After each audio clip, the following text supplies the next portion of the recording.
네, 수요 예배 오신 여러분들을 환영합니다. 오늘 제가 안내를 섰는데 여러 어르신들이 올라오시는데 인사를 나누는데 안 아프신 분들이 없어요. 다 어디가 다 아프세요. 그런데 그런 거 아픈 거 상관없이 주님 예배하는 거 기쁘셔서 달려오셨잖아요. 얼마나 예뻐 보이는지 모릅니다. 옆에 계신 분들 한번 이 얼굴 쳐다보시면서 얘기해 주세요. 주님께서 당신을 예뻐하십니다. 진짜 하나님이 예뻐하실 것 같아요. 또 주님께서 여러분들 아픈 곳 이렇게 믿음으로 간구할 때 다 만져주실 줄 믿습니다. 또 주님 우리 기뻐하면서 우리 찬양했으면 좋겠습니다. 찬송가 313장 함께 찬양하시겠습니다.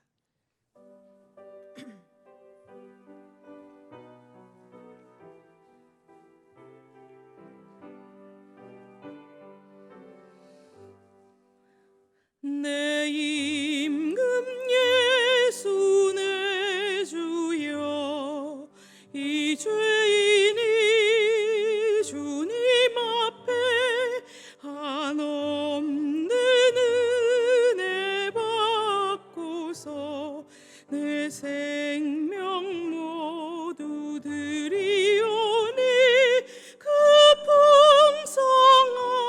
풍성하시는 종을 주 내게 내려주소서. 내 임금 예수 내 주여 내 허물은 덮으시고 주 십자가에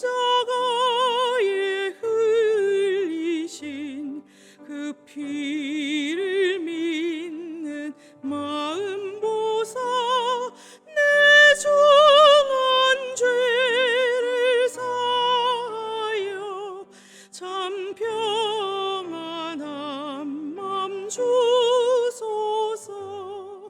내 임금 예수 내 주여 주 은혜에 감격하여 한없는 감사 찬송을 내 주님 앞에 드리오며 내 맘과 정성 다하여 늘 기뻐하며 살리라.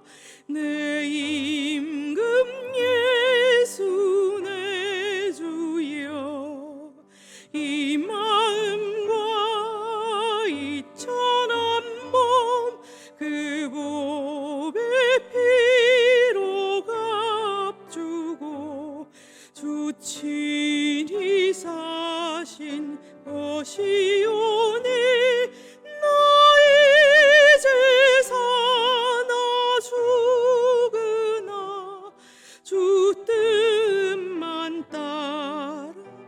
3절 4절입니다. 내 임금 예수 내 주여 주 은혜에 감격하여 한없는 감사 찬송을 내 주님 앞에 드리오며 내 맘과 정성 다하여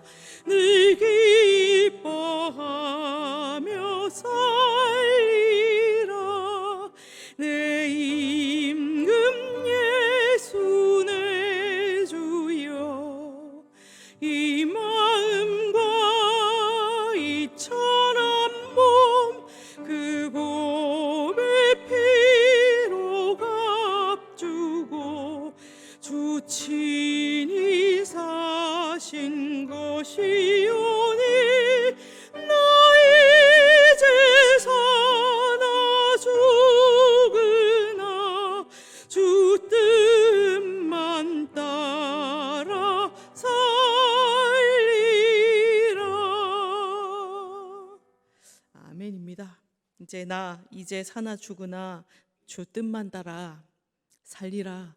여러분 아멘이십니까? 예, 주님 그 말씀 그 뜻만 따라 사는 우리들 되길 바랍니다. 찬송가 또 199장 손뼉 치시면서 찬양하시겠습니다. 찬송가 199장입니다.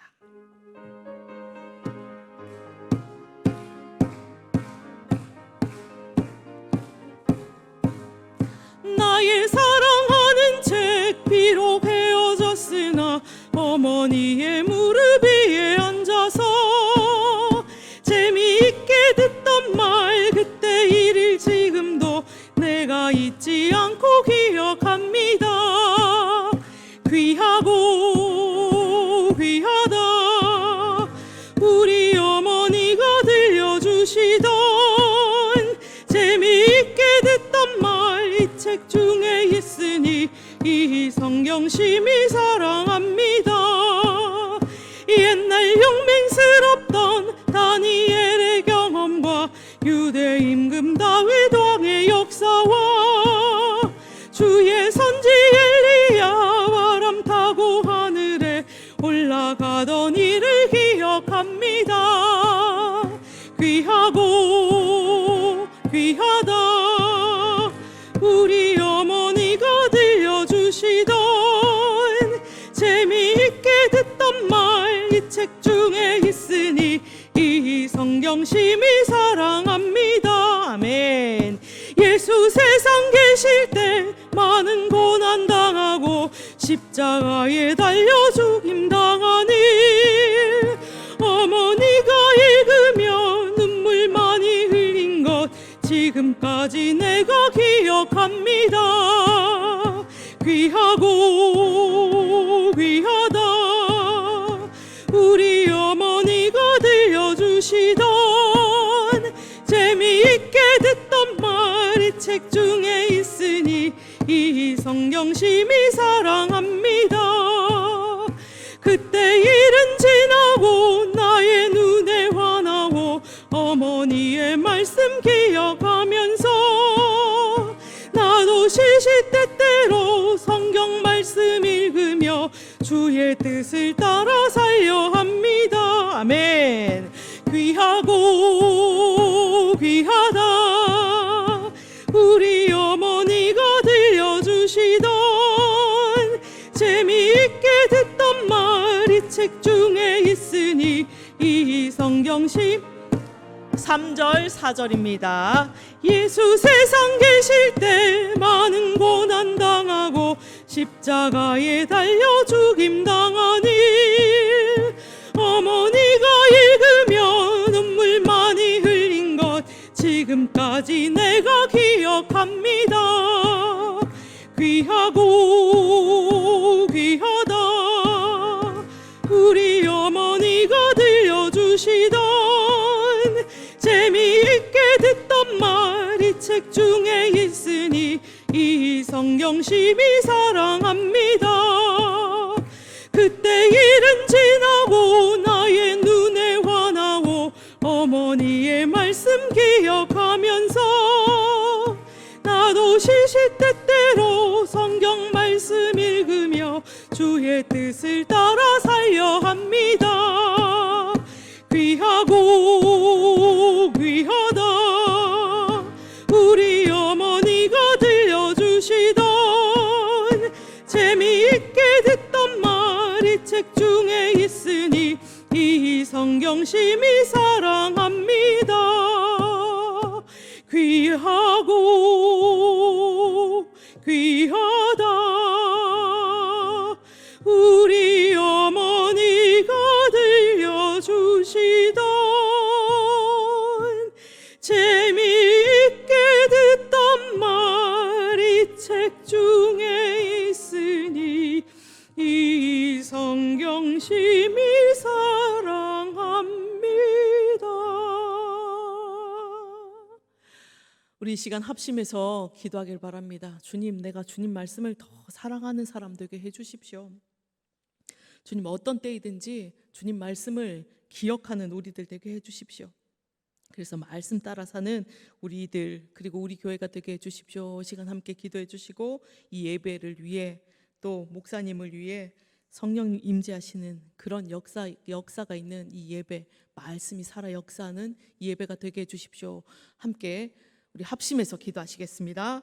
사랑과 은혜가 많으신 하나님 아버지 감사합니다. 우리 이 은혜의 자리에 다시 불러주시니 감사드립니다. 주님, 그 어떤 것도 주님 앞에 나오는 우리의 마음을, 우리의 사랑을 주님 끊을 것은 없습니다. 더욱더 주님 말씀을 사랑하는 자들 다 되게 도와주십시오. 주님을 더욱더 뜨겁게 사랑하는 이 여름 볕보다 주님 더 사랑하는 우리 모두가 되게 도와주시옵소서. 주여, 여태까지 우리를 사랑해 주시고 구원해 주시고 저 하나님 아버지 주님 우리를 인도해 주신 그 주님의 은혜에 감사드립니다.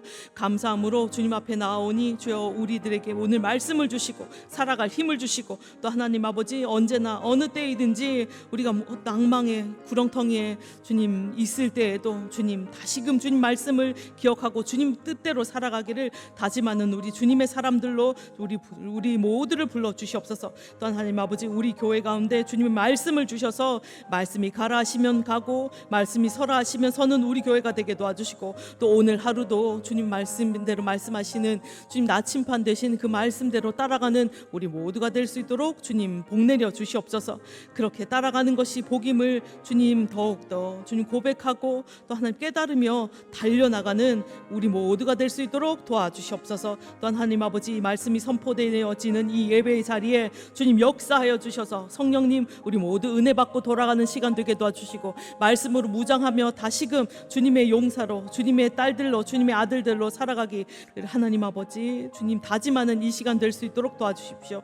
성령님 임재하여 주셔서 주님 말씀이 깨달아지는 이 자리가 되게 도와주시고, 말씀을 전하실 우리 목사님 붙잡아 주셔서 기쁨으로 이 말씀 전하실 때 우리가 아멘으로 화답하고 또한 살아내는 주님 살아있는 이 교회가 이 예배가 될 수 있도록 주님 붙들어 주시옵소서. 주님께서 함께 해 주실 것을 믿습니다. 주님 은총 내려 주시옵소서. 주님 아멘.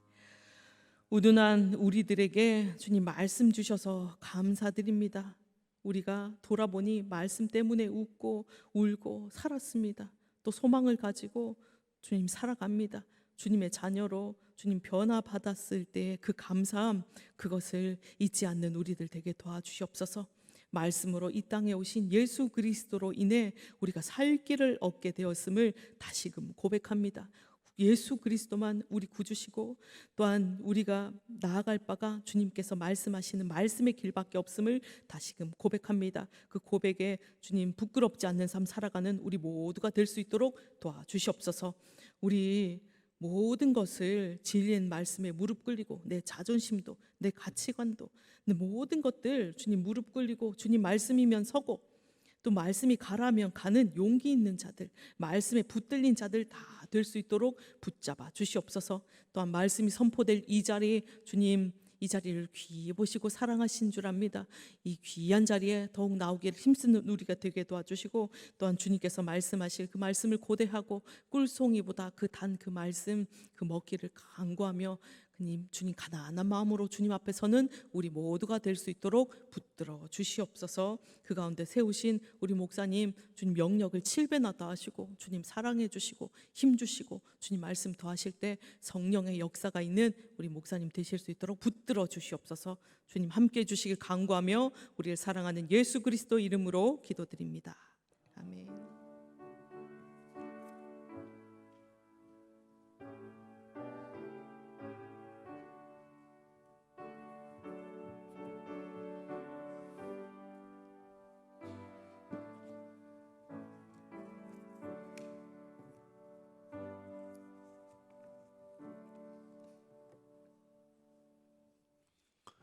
이 시간 하나님께서 우리에게 주신 말씀은 잠언 14장 17절에서 35절의 말씀이 되겠습니다. 잠언 14장 17절에서 35절의 말씀. 구약 성경 926쪽에 있는 잠언 14장 17절에서 35절의 말씀입니다. 잠언 14장 17절에서 35절의 말씀을 한 절씩 교독하시겠습니다. 노하기를 속히하는 자는 어리석은 일을 행하고 악한 계교를 꾀하는 자는 미움을 받느니라. 어리석은 자는 어리석음으로 기업을 삼아도 슬기로운 자는 지식으로 면류관을 삼느니라. 악인은 선인 앞에 엎드리고 불의한 자는 의인의 문에 엎드리느니라. 가난한 자는 이웃에게도 미움을 받게 되나 무효한 자는 친구가 많으니라. 이웃을 업신여기는 자는 죄를 범하는 자요 빈곤한 자를 불쌍히 여기는 자는 복이 있는 자니라. 악을 도모하는 자는 잘못 가는 것이 아니냐. 선을 도모하는 자에게는 인자와 진리가 있으리라. 모든 수고에는 이익이 있어도 입술의 말은 궁핍을 이룰 뿐이니라. 지혜로운 자의 재물은 그의 면류관이요 미련한 자의 소유는 다만 미련한 것이니라. 진실한 증인은 사람의 생명을 구원하여도 거짓말을 뱉는 사람은 속이느니라. 여호와를 경외하는 자에게는 견고한 의뢰가 있나니 그 자녀들에게 피난처가 있으리라. 여호와를 경외하는 것은 생명의 셈이니 사망의 그물에서 벗어나게 하느니라. 백성이 많은 것은 왕의 영광이 백성이 적은 것은 주권자의 패망이니라. 노하기를 더디하는 자는 크게 명철하여도 마음이 조급한 자는 어리석음을 나타내느니라. 평안한 마음은 육신의 생명, 시기는 뼈를 썩게 하느니라. 가난한 사람을 학대하는 자는 그를 지으신 이를 멸시하는 자요 궁핍한 사람을 불쌍히 여기는 자는 주를 공경하는 자니라. 악인은 그의 환난에 엎드러져도 의인은 그의 죽음에도 소망이 있느니라. 지혜는 명철한 자의 마음에 머물거니와 미련한 자의 속에 있는 것은 나타나느니라. 공의는 나라를 영화롭게 하고 죄는 백성을 욕되게 하느니라. 함께 읽습니다. 슬기롭게 행하는 신하는 왕에게 은총을 입고 욕을 끼치는 신하는 그의 진노를 당하느니라. 아멘. 이 시간 함께 하신 모든 분들에게 하나님의 은혜가 함께 하시기를 주님의 이름으로 축원합니다. 우리 한번 서로 인사하실까요? 반갑습니다. 이렇게요. 네. 여러분 개미와 배짱이 이야기 잘 아시죠? 네, 개미와 배짱이. 여름 내내 일한 개미와 달리 일하지 않은 배짱이는 놀고 먹다가 결국 추운 겨울을 맞이했다. 그런 이야기를 잘 압니다.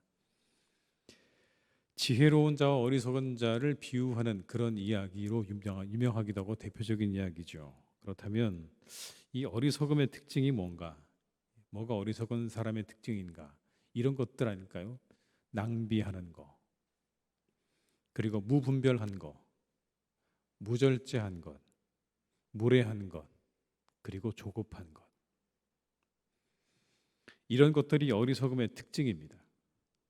낭비하고 무절제하고 무분별하고 그리고 무례하고 조급한 것. 그런데 이와 같은 것들의 공통점이 또 있어요, 여러분. 이렇게 제가 금방 말씀드렸던 이런 어리석은 것들의 특징들이 가지고 있는 공통점이 있는데 그건 굉장히 근시안적이라는 겁니다. 멀리 내다보지 않는다는 거예요. 내다보지 못한다는 겁니다. 배짱이 생각해 보세요. 닥쳐올 겨울을 생각하지 못했죠. 절제하지 않았습니다. 그냥 당장 눈앞에 닥친 것들에 모든 게 집중되어 있는 사람이 어리석기가 쉬운 겁니다. 좀 멀리 내다봐야 되는데 그렇지 못한 사람이 어리석게 되는 거죠. 이따금 사건 사고와 소식을 접할 때마다 요즘에 눈에 띄는 게 한 가지 있습니다, 여러분. 그게 뭐냐면 블랙박스와 CCTV입니다. 옛날에는 그런 게 없었잖아요, 그죠? 그냥 그런 일이 있었다였는데 요즘에는 그냥 아주 블랙박스와 CCTV가 너무 잘 돼 있어서 그냥 그대로 그 벌어진 일들이 화면에 우리에게 그대로 비춰지지 않습니까? 없는 곳이 없습니다. 설마 이런 곳에 있을까 할 정도가 되어도 거기에도 CCTV가 있더라고요. 사건의 결정적인 증거들이죠. 그런데도 사람들은 뭐 합니까? 폭행을 해요. 다른 사람들을 때리더라고요, 보니까. 자신의 감정을 주체하지 못하고 다른 사람들을 폭행합니다. 뻔히 한편으로 생각해 보면 내가 찍히는 줄 다 알면서도 폭행을 하는 것 같아요. 주체가 안 되는 거죠. 당장 일어나고 있는 감정 때문에 그 이후에 조금만 지나면 자신에게 닥쳐올 일들이 하나도 머릿속에 떠오르지 않는 거예요. 다 무시되는 겁니다. 근시안적인 거죠. 그래서 거짓으로 말하고 낭비하고 인내하지 못하고 무례하게 행하고 조급하게 행하는 겁니다.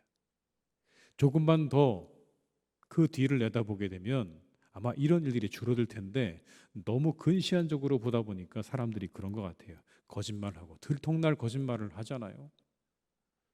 그리고 낭비하는 거죠. 좀 뒤에 닥쳐올 어려움을 생각하면 조금 더 절약해야 되는데 낭비하는 겁니다. 그리고 인내하지 못하는 거예요. 좀 참았어야 되는데요.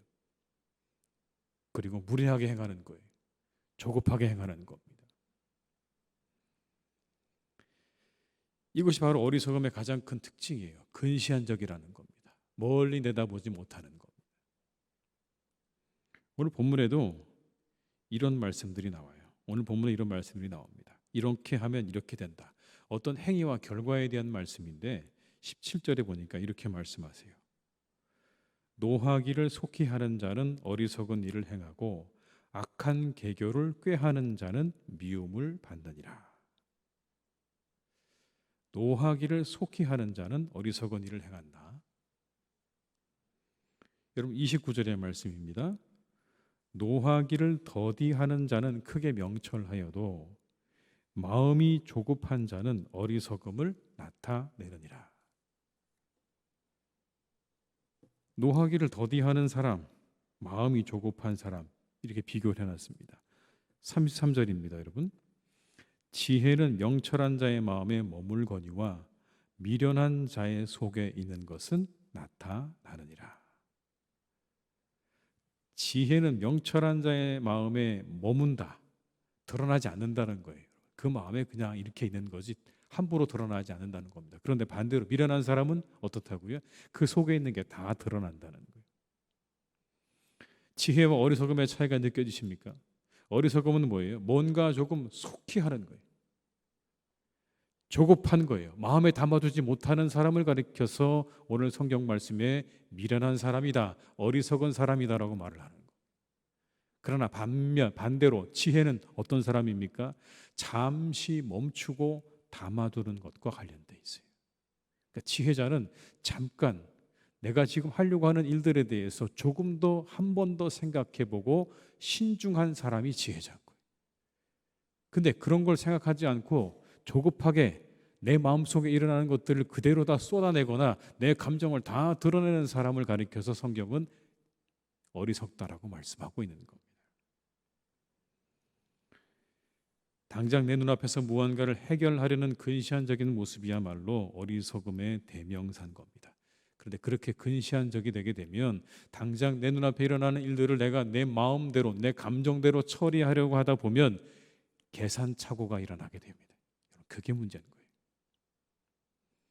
충분히 고려되어야 할 것들을 다 생각하지 못하고 행동하기 때문에 문제가 뒤따르게 된다는 겁니다. 한 번 더 생각하고 한 번 더 멈추어서 내가 이걸 하면 좋은 것인가를 우리가 좀 더 생각한다면 그 뒤에 뒤따르는 많은 위험 요소들을 우리가 피해갈 수가 있는데 그렇지 못하게 되면 그 모든 뒤따르는 일들이 내게 반드시 나타나게 된다는 거죠. 그래서 성급하면 지혜롭기가 어렵습니다. 조금 더 신중해야 하고 한 번 더 생각을 해야 되는 거죠. 그리고 겉으로 보이는 것이 아니라 보이지 않는 숨겨져 있는 수많은 변수들까지 다 생각하고 계산해 봐야 되는 겁니다. 그래야 진정 지혜자가 되는 거죠. 여러분 커피를 좋아하시죠? 다 드시죠? 저도 커피를 좋아하는데 커피의 맛을 내는 변수들이 굉장히 많습니다. 첫 번째는요, 원두라고 합니다. 원두. 어떤 원두인가? 아마 우리 모두가 그렇게 찻집에 가서 커피집에 가서 이런 이야기를 들어보셨을 것 같아요. 산미가 있는 걸 드시겠습니까? 아니면 고소한 것 드시겠습니까? 이런 얘기 들어보셨죠? 그 원두가 뭐냐가 중요한 거예요. 어떤 원두인가? 아라비카인가 로부스터인가? 그거부터 시작되는 겁니다. 어떤 원두를 쓰고 있는가? 그리고 어디에서 나온 그런 원두인가? 이 원두가 재배되어진 곳의 고도와 날씨와 그리고 땅의 토질과 이 모든 것들이 어떠한가가 원두를 결정짓는 중요한 변수인 겁니다. 그 지역이 건조한가 아니면 비가 많이 오는가 여러 가지 그런 변수들에 의해서 맛이 달라지는 거예요. 근데 이것만으로 커피의 맛이 결정되지는 않는데요. 또 있습니다. 뭐냐면 두 번째는요. 커피 머신과 그라인더라고 합니다. 그라인더는 저거죠, 여러분. 이 커피의 원두콩을 가는 걸 말하는 겁니다. 가는 기계를 말하는데 이 그라인더가 어떻게 생겼느냐에 따라서 그 날이 어떻게 생겼는가, 얼마나 큰가 뭐 그런 것들에 따라서 맛이 달라진다는 거예요. 거기 여러분 커피 머신은 뭡니까? 커피를 추출하는 기계죠. 이 기계도 중요한 겁니다. 그때로 비싼 커피 머신은 여러분 한 대에 그냥 우리가 보기에 저 그냥 커피 내리는 것처럼 보이는데 그거 한 대에 3천만 원도 더 가는 게 있대요. 뭐 그보다 훨씬 더 비싼 것도 있겠죠. 그렇게 비싼 커피 머신이 있는 겁니다. 그건 다 다른 거예요. 그 커피를 추출하는 압력과 온도와 그리고 시간과 추출량에 따라서 그 맛이 다 달라지게 되는 거예요. 이것도 다 변수인 거예요, 여러분. 변수가 또 있습니다. 날씨래요. 그 커피를 내리는 날씨가 어떠한가? 겨울처럼 아주 차갑고 건조한 날씨인가 아니면 지금처럼 습하고 더운가에 따라서 그 커피의 맛이 완전히 180도 달라진다는 겁니다. 다 변수인 거예요. 마지막 네 번째는요. 커피를 내리는 기술이래요. 어떤 기술을 갖고 있나? 무엇으로 커피를 내리는가? 어떤 방법으로 내리는가에 따라서 그 맛이 달라진다는 겁니다. 이렇게 커피 한 잔을 내리는데도 많은 변수가 있다는 거예요. 그것에 따라서 맛이 이렇게 저렇게 달라지게 된다는 겁니다. 그냥 물을 붓고 기다리면 커피가 되는 게 아니고 이 모든 것들을 잘 생각하고 고려해야 맛있는 커피가 나온다는 겁니다. 커피 한 잔도 그와 같다는 겁니다. 그렇다면 우리가 해결해야 하는 문제는 얼마나 더 할까요? 충분히 고려돼야 할 것들이 고려되는 게 지혜자의 자세인 겁니다. 우리가 헤쳐나가야 되는 많은 일들에 대해서 우리가 조금 더 깊이 생각하고 그 모든 것들에 따르는 변수와 이 모든 것들을 우리가 한 번 더 생각하고 조금 더 멈추어 생각하고 성급하게 행하지 않는 것이 그것이 지혜자의 자세인 거예요. 그런데 여러분 지혜는 거기서 멈추지 않습니다. 오늘 이 잠언의 기자가 이야기하는 지혜는 거기서 멈추지 않은 거예요. 그렇게 우리가 머릿속으로 우리의 생각과 우리의 경험을 가지고 인간적으로 따져봐야 될 모든 변수들을 다 따져서 그렇게 우리가 만들어낸 어떤 결론도 한 가지 더 고려되어야 하는 것이 있다라고 말씀하는 것. 당신들이 아무리 놀라운 지혜와 지식을 가지고 있어서 그래서 그 판단과 그 모든 것들이 정말 기가 막히게 맞아 떨어지는 그러한 것이 될지 모르지만 그러나 결정적으로 우리가 한 가지 더 고려해야 될 것이 있는데 그게 뭘까요? 그건 바로 하나님의 계산입니다. 하나님의 계산을 고려하라는 거예요. 인간적인 계산보다 더 중요한 게 한 가지가 있다. 인간적인 계산으로 아무리 훌륭한 계산을 해냈다고 해도 이게 없으면 당신들은 지혜롭지 않다는 걸 말씀하고 있는 거예요.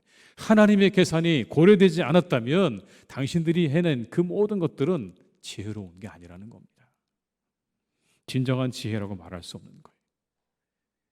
진정한 지혜는 하나님의 계산이 고려된 겁니다. 하나님이 어떻게 생각하실까? 어떻게 계산하고 계시는가?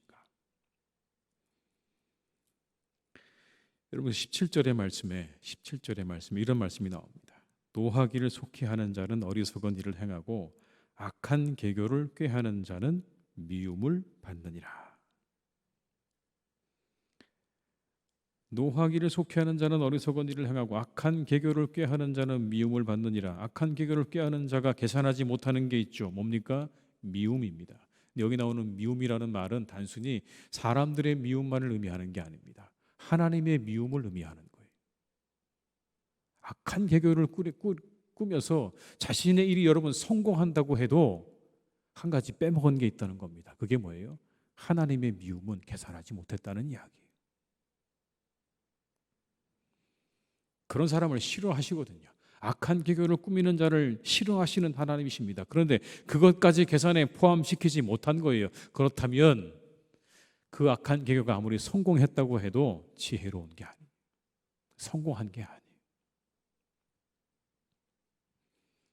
31절의 말씀에 또 이런 말씀이 나옵니다. 가난한 사람을 학대하는 자는 그를 지으신 이를 멸시하는 자요 궁핍한 사람을 불쌍히 여기는 자는 주를 공경하는 자니라. 가난한 사람을 학대하는 거 그것으로 끝이 아니라는 이야기죠. 그건 누구를 멸시하는 거라고요? 하나님을 멸시하는 것이다. 이게 하나님의 계산인 거예요. 가난한 사람들이 학대받는 거 그냥 그렇게 가난한 사람들이 학대를 받는 것으로 끝이 아니라 그건 하나님 편에서 보게 되면 하나님을 무시하는 행위라는 겁니다. 이게 하나님의 계산인 거예요. 이거를 잊어서는 안 된다는 이야기죠. 궁핍한 사람 불쌍히 여기는 거 단순히 그를 동정하는 게 아니라 하나님을 공경하는 일이다라고 말씀하는 겁니다. 이게 여러분 하나님의 계산인 거예요. 누군가 가난하고 불쌍한 사람을 내가 돌보아주는 게 그걸로 끝이 아니라 하나님을 공경하는 일이라고 하나님께서 그렇게 설명해 주고 계시는 것. 이게 하나님의 계산이죠, 여러분. 21절의 말씀입니다. 이웃을 업신여기는 자는 죄를 범하는 자요 빈곤한 자를 불쌍히 여기는 자는 복이 있는 자니라. 이웃을 업신여기는 거 죄가 되는 거예요. 반대로 빈곤한 자를 불쌍히 여기는 거 뭡니까? 복이 되는 거예요.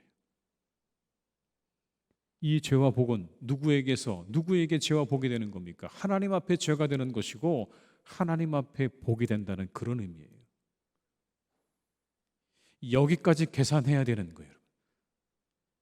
이게 진정한 지혜인 거예요. 그게 진정한 지혜. 당장 내 눈앞에 아무런 일이 없다고 해서 내 마음, 내 생각대로 계산한 대로 움직이는 게 지혜가 아니라 하나님께서 뭐라고 계산하고 계시는가를 아는 게 그게 진정한 지혜라고요. 여러분 택시 타면 여러분의 시선이 먼저 가는 곳이 어디입니까? 어디로 눈이 자연스럽게 가세요? 택시 미터기로 가죠. 요즘 제가 안 타봐서 잘 모르겠는데 요즘도 말이 달리나요? 안 달리나요? 옛날에는 타면 말이 열심히 달렸던 거 여러분 기억나시죠? 가는 대로 그냥 차 가는 대로 열심히 말이 달리다가 그러다 보면 미터기에 뭐가 올라갑니까? 돈이 막 올라가잖아요. 제가 언젠가 그 미터기를 보다가 갑자기 그런 생각이 들었어요. 아, 우리한테도 미터기가 달려있는 거 아닐까 이런 생각이 들었어요. 그 내가 달아놓은 미터기가 아니고 하나님이 달아놓은 미터기인 거예요, 여러분. 근데 그거는 단순히 그냥 거리만 재고 있는 미터기가 아니라 방향도 재고 속도도 재고 다 기록되어 있는 그런 미터기를 하나님께서 우리에게 하나쯤 다 달아놓으신 건 아닐까. 일거수일투족을 안고 일어섬을 다 하신다고 하시니 여러분 내 몸에 그런 하나님의 내 영혼 가운데 하나님께서 그런 미터기를 하나쯤 달아놓으신 건 아닐까라는 생각이 들었어요. 어떤 사람이 지혜자입니까? 그 하나님의 계산을 내 계산에 넣을 줄 아는 사람이 지혜자인 거예요. 그것이 고려돼야 돼요. 하나님의 계산은 어떠할까? 이게 내가 지금 생각하고 내가 결정한 이 모든 것들이 하나님의 계산과 맞아떨어지는가? 그게 하나님의 계산하고 맞는가? 내가 잘한 것 같기는 한데 이게 정말 하나님의 계산과 딱 맞아떨어지는 거 아닌가를 좀 우리가 생각할 줄 모른다면 그 사람 지혜자가 아니라는 겁니다. 그러나 그게 고려된 사람은 지혜자라는 거예요. 26절의 말씀 한번 같이 읽어볼까요? 26절입니다. 여호와를 경외하는 자에게는 견고한 의뢰가 있나니 그 자녀들에게 피난처가 있으리라. 이 말씀을 딱 읽는데 여러분 제가 떠오른 사람이 있었습니다. 누굴까요? 노아입니다. 노아 보세요. 다시 읽어볼게요. 여호와를 경외하는 자에게는 견고한 의뢰가 있나니 그 자녀들에게 피난처가 있으리라. 노아와 그의 자녀들이 다 어떻게 됐어요? 그 홍수 가운데 건짐받았잖아요. 노아와 그의 자녀들만 다 건짐받았어요. 보세요 여러분. 땅에 사람 지은 걸 하나님께서 한탄하셨다고 말씀하셨죠. 그들을 다 지면에서 쓸어버리려고 작정하셨어요. 근데 그때 하나님이 한 사람을 택하셨습니다. 노아예요. 그는 하나님 말씀을 듣고 120년 동안 방주를 지었어요. 사람들이 뭐라고 얘기했을까요 여러분? 저 사람 미친 사람이라고 그랬을 거예요. 120년이나 있을 후의 일을 가지고 벌써부터 지금 저 사람 뭐 하는 사람? 더구나 하나님을 잊고 온갖 죄로 가득했던 세상의 사람들에게 노아는요, 제정신으로 보이지 않았을 거예요. 성경은 이렇게 기록합니다. 창세기 6장 5절과 6절에 이렇게 말씀합니다.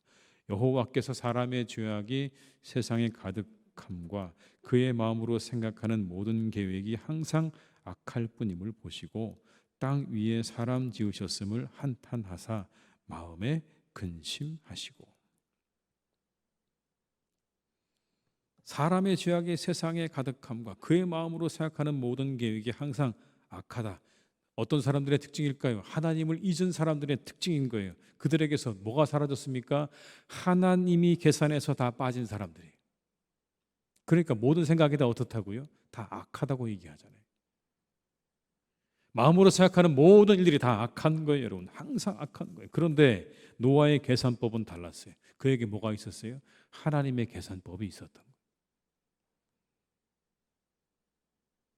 그래서 그 홍수 심판 때 그와 그의 가족들은 사는 겁니다. 여호와를 경외하는 자는 견고한 의뢰가 있나니 그 자녀들에게 피난처가 있으리라. 이게 여러분 하나님의 계산법을 가지고 사는 사람들이 얻게 되는 축복인 거예요. 피난처. 어려울 때에 피난처를 얻게 되었다.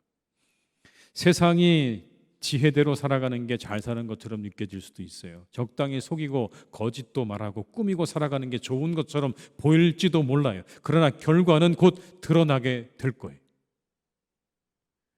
왠지 아십니까? 하나님께서 세상을 다스리시기 때문에 그래요. 세상의 사람들이 하고 있는 큰 착각 가운데 하나는 세상을 내 마음대로 내가 움직이고 있다고 하는 착각을 하고 있는 게 가장 큰 심각한 착각이죠. 세상은요, 절대로 이 세상에 있는 한 사람에 의해서 좌지우지되지 않습니다. 아무리 똑똑하고 아무리 잘난 사람이라고 해도 그 사람에 의해서 절대로 세상은 움직이지 않아요. 영향을 줄 수 있을지는 모르지만 그 사람이 세상을 운행하는 데 있어서 결정적인 모든 질서를 좌지우지하지는 못한다는 겁니다. 이 얘기는 뭡니까? 하나님께서 모든 것을 다스리시는 분이라는 의미예요. 하나님의 계산에 의해서 세상은 그렇게 움직여져 가는 거예요. 철저하게. 하나님의 계획과 하나님의 질서와 하나님의 계산에 의해서 세상의 모든 것들은 다 그렇게 이루어져 간다는 겁니다. 어떤 사람이 지혜로운 사람일까요? 그 기준과 방법에 맞추어 살아가는 사람이 진정한 지혜자인 거예요.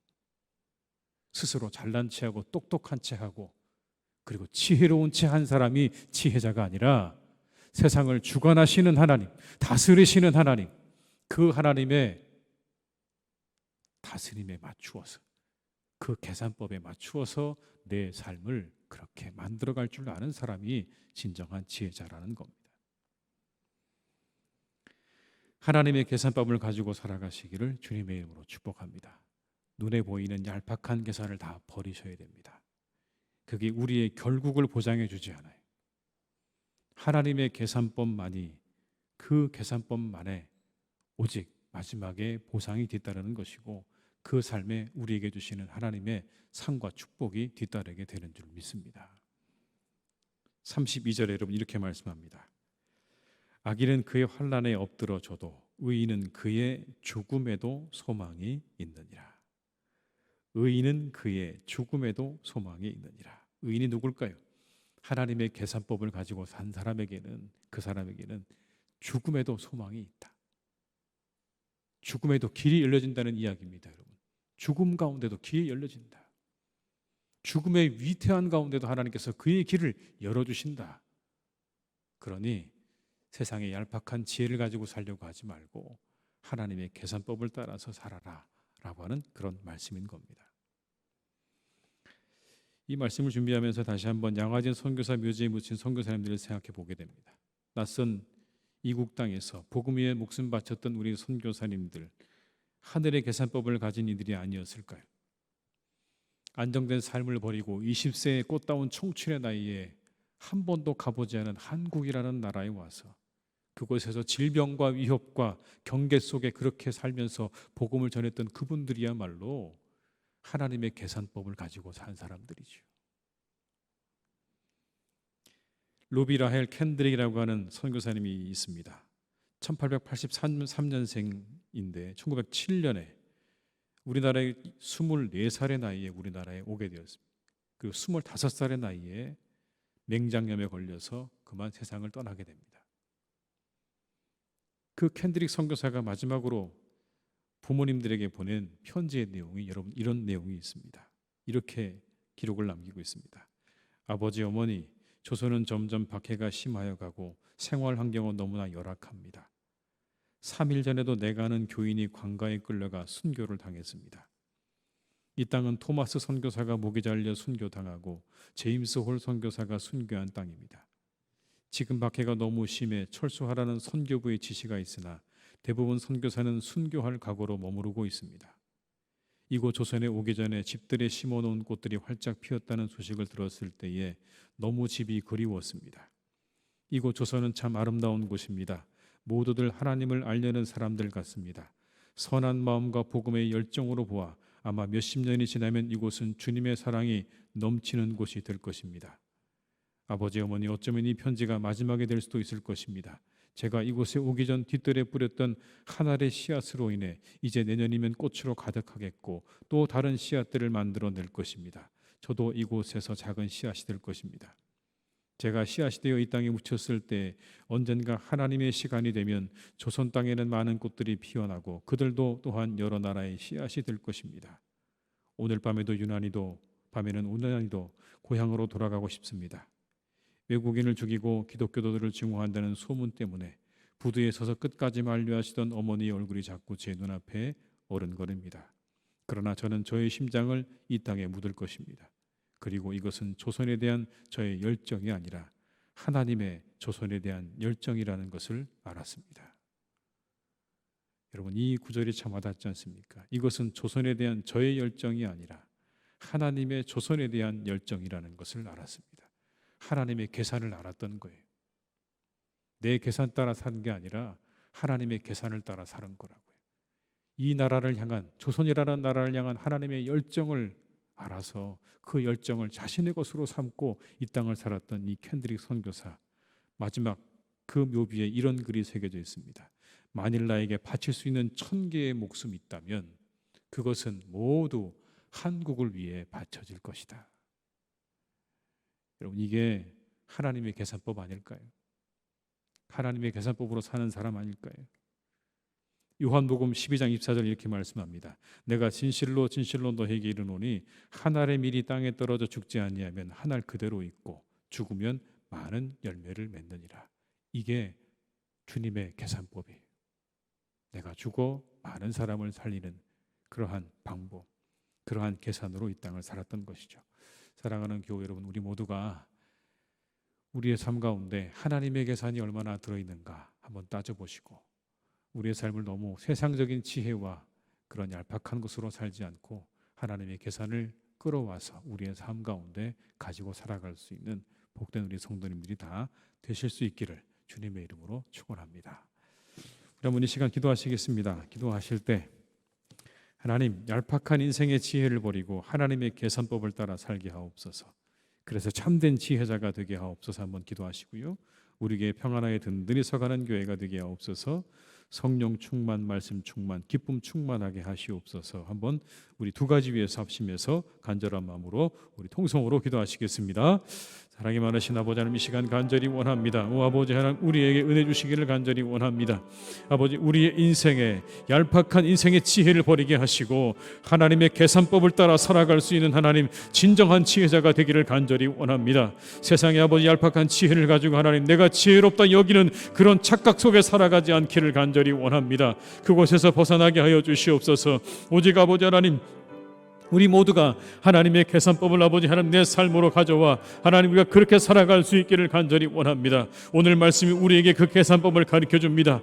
이것이 하나님의 계산법이라고 가르쳐 주고 계십니다. 이 성경 속에 담겨져 있는 하나님의 계산법을 하나님 우리가 익히게 하여 주시옵소서. 익히게 하여 주시옵소서. 아버지, 정말 세상의 계산법을 익히기에 얼마나 하나님 우리가 애쓰고 수고합니까? 하나님, 그러한 이 말씀 속에 담겨져 있는 이 하나님의 계산을 우리가 익힐 수 있기를 간절히 원합니다. 우리의 마음이 익히게 하옵소서. 우리 영혼에 익히게 하여 주옵소서. 우리의 몸에 익히게 하여 주옵소서. 하나님, 그래서 진정한 지혜자로 살아가기를 간절히 원합니다. 우리 교회 아버지 평안하여 든든히 서가기를 간절히 원합니다. 하나님의 지혜가 충만한 교회가 되게 하여 주옵소서. 이곳에 하나님의 지혜로 충만하기를 원합니다. 세상의 지혜를 아버지 다 버리게 하여 주시옵소서. 오직 아버지 하나님의 지혜가 이곳에 충만하기를 간절히 원합니다. 더욱 아버지 하나님 섬기고 사랑하라 하신 아버지 그 하나님의 정말 놀라운 아버지 하나님, 이 세상에 아버지 정말 주님의 그 놀라운 것들을 우리가 다 받아서 우리가 이 교회를 이끌어 나갈 수 있기를 간절히 원합니다. 우리에게 하나님 그와 같은 은혜를 부어주시기 원합니다. 그런 은혜를 주시길 원합니다. 하늘의 은혜를 부어주시옵소서. 하늘의 지혜를 부어주시옵소서. 놀라운 지혜를 부어주시옵소서. 예수님의 지혜를 부어주시옵소서. 하나님, 그래서 우리 교회가 평안하고 든든히 서가게 하시고 기쁨으로 충만한 교회가 될 수 있도록 역사해 주시기를 간절히 원하오니 아버지 하나님 인도해 주시옵소서. 주님 역사해 주시고 함께하여 주시옵소서. 우리 한 번 더 기도하실 때는 우리 여러분에 있는 교회학교 여러분 수련회와 성경학교 위에 하나님의 은혜가 충만하게 임하기를 한번 이 한 시간 기도하시면 좋겠습니다. 그리고 비 피해로 어려움을 당하고 있는 이들에게 하늘의 위로와 하나님의 은혜가 함께 하시기를, 더 이상의 비 피해가 없기를 우리 한번 이 두 가지 위해서 다시 한번 합심해서 기도하시겠습니다. 사랑이 많으신 하나님, 이 시간 간절히 원합니다. 우리 교회학교 어린 자녀들의 아버지 성경학교와 여름 수련회 가운데 하나님께서 함께해 주시기를 간절히 기도합니다. 그들에게 아버지 그 자리 그 시간이 은혜의 시간이 되기를 간절히 원합니다. 그들에게 아버지 하나님 은혜가 임하는 시간이 되기를 간절히 원합니다. 하나님, 그들에게 은혜를 주시옵소서. 그 시간에 아버지 은혜를 주시옵소서. 그들의 영혼 가운데 하나님 찾아가셔서 그들을 만나 주시기를 간절히 원합니다. 그들을 만나 주시옵소서.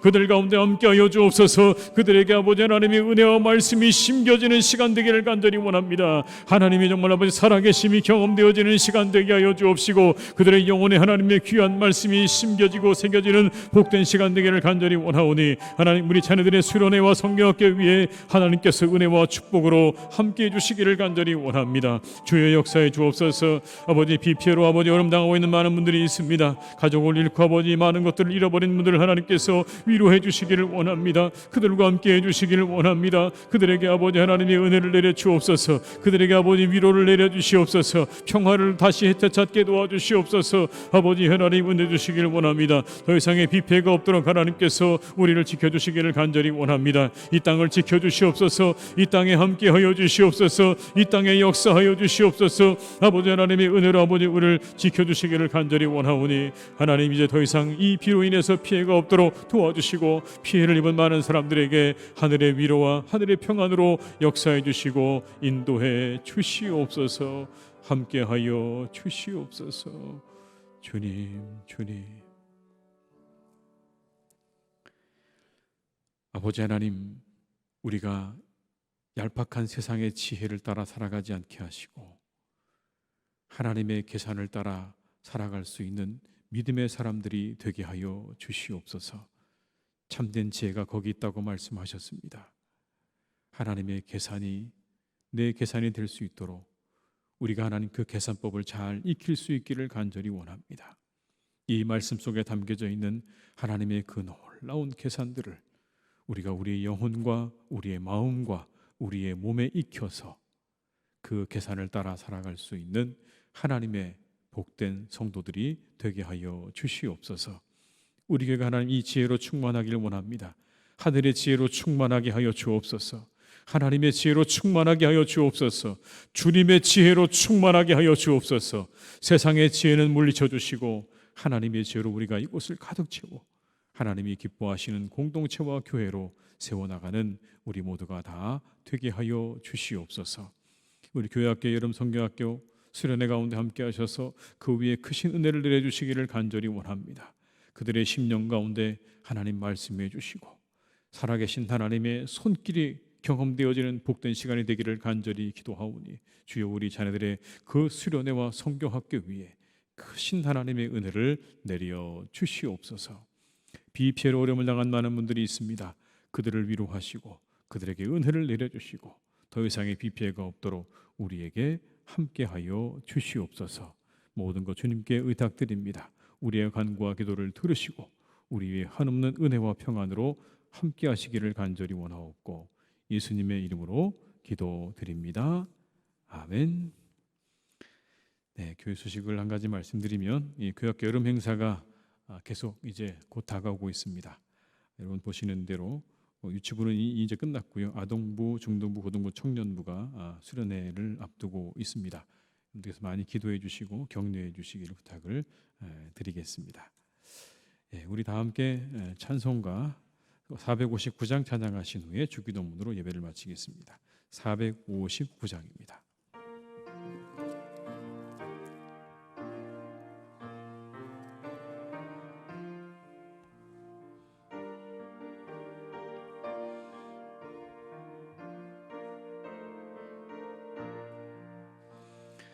누가 주를 따라 섬기려는가?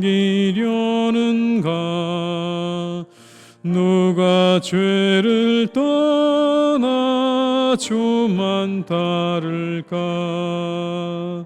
누가 남을 구할까? 누가 주의 뒤를 따라가려나? 부르심을 받아 주의 은혜로 주를 따라가네. 주만 따르네. 세상 영광 위에 따름 아니요 크신 사랑이네. 주만 따르고 주가 내려주신 은혜 힘입어 주의 뒤를 따라 힘써 일하네. 부르심을 받아 주의 은혜로 주를 따라가네. 주만 따르네. 환난 핍박 많고 원수 강하나 주의 용사 더욱 힘이 강하니 누가 능히 이겨 넘어뜨리랴. 변함없는 진리 승리하리라. 기쁜 찬송하며 주의 은혜로 주를 따라가네. 주만 따르네.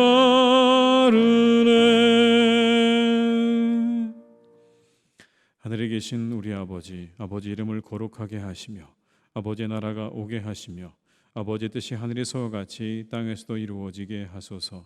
오늘 우리에게 일용할 양식을 주시고 우리가 우리에게 잘못한 사람을 용서하여 준 것 같이 우리 죄를 용서하여 주시고 우리를 시험에 빠지지 않게 하시고 악에서 구하소서. 나라와 권능과 영광이 영원히 아버지의 것입니다. 아멘.